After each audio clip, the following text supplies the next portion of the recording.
ಆಯುಧ ಪೂಜೆಯ ಕಥೆ. ಆಯುಧ ಪೂಜೆ ನವರಾತ್ರಿಯ 9ನೇ ದಿನ ಮಹಾನವಮಿ ಅಥವಾ ದಸರಾ ಹಬ್ಬದ ಮುನ್ನಾ ದಿನ ಆಚರಿಸಲಾಗುತ್ತದೆ.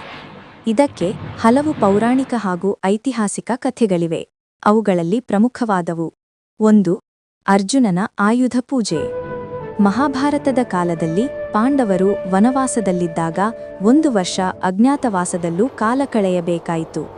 ಅಜ್ಞಾತವಾಸಕ್ಕೆ ಹೋದಾಗ ಪಾಂಡವರು ತಮ್ಮ ಆಯುಧಗಳನ್ನು ಮರದ ಮೇಲೆ ಅಡಗಿಸಿ ಬೇರೆ ರೂಪಗಳಲ್ಲಿ ವಾಸಿಸುತ್ತಿದ್ದರು.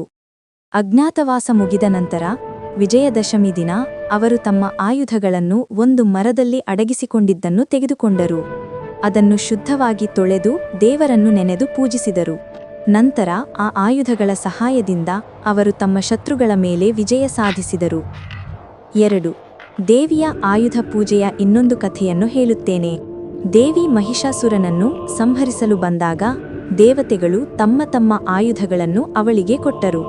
ಶಿವನು ತನ್ನ ತ್ರಿಶೂಲವನ್ನು, ವಿಷ್ಣುವು ತನ್ನ ಚಕ್ರವನ್ನು, ವಾಯುದೇವನು ತನ್ನ ಗದೆಯನ್ನು, ಅಗ್ನಿದೇವನು ತನ್ನ ಶಕ್ತಿಯನ್ನು, ಇಂದ್ರನು ತನ್ನ ವಜ್ರಾಯುಧವನ್ನು ಕೊಟ್ಟರು. ಈ ಆಯುಧಗಳ ಶಕ್ತಿಯಿಂದಲೇ ಮಹಿಷಾಸುರನ ಸಂಹಾರ ಸಾಧ್ಯವಾಯಿತು. ಆದ್ದರಿಂದ ದೇವಿಯ ವಿಜಯದ ಸಂಕೇತವಾಗಿ ಆಯುಧಗಳಿಗೆ ಪೂಜೆ ಮಾಡುವ ಪದ್ಧತಿ ಪ್ರಾರಂಭವಾಯಿತು. ಇಂದಿನ ಅರ್ಥ: ಆಯುಧ ಅಂದರೆ ಕೇವಲ ಕತ್ತಿ, ಗುರಾಣಿ, ಬಿಲ್ಲು, ಬಾಣವಲ್ಲ. ನಮ್ಮ ಜೀವನದಲ್ಲಿ ನಾವು ಬಳಸುವ ಉಪಕರಣಗಳು, ಯಂತ್ರಗಳು, ಪುಸ್ತಕಗಳು, ವಾದ್ಯಗಳು ಎಲ್ಲವನ್ನೂ ಆಯುಧಗಳಂತೆ ಕಾಣಲಾಗುತ್ತದೆ. ಇದು ನಮ್ಮ ಜೀವನ ಸಾಗಿಸಲು ಸಹಾಯ ಮಾಡುವ ಪ್ರತಿಯೊಂದು ಉಪಕರಣಕ್ಕೂ ಕೃತಜ್ಞತೆ ಸಲ್ಲಿಸುವ ಹಬ್ಬ. ಇಂತಹ ಕಥೆಗಳನ್ನು ತಮ್ಮ ಮಕ್ಕಳಿಗೆ ತಿಳಿಸಿ. ಹಾಗೆಯೇ ಈ ಕಥೆ ನಿಮಗೆ ಇಷ್ಟ ಆಯ್ತಾ? ಹಾಗಾದರೆ ಈ ವಿಡಿಯೋಗೆ ಒಂದು ಲೈಕ್ ಮಾಡಿ. ಇನ್ನಷ್ಟು ಜನರಿಗೆ ತಿಳಿಯಲು ವಿಡಿಯೋ ಶೇರ್ ಮಾಡಿ.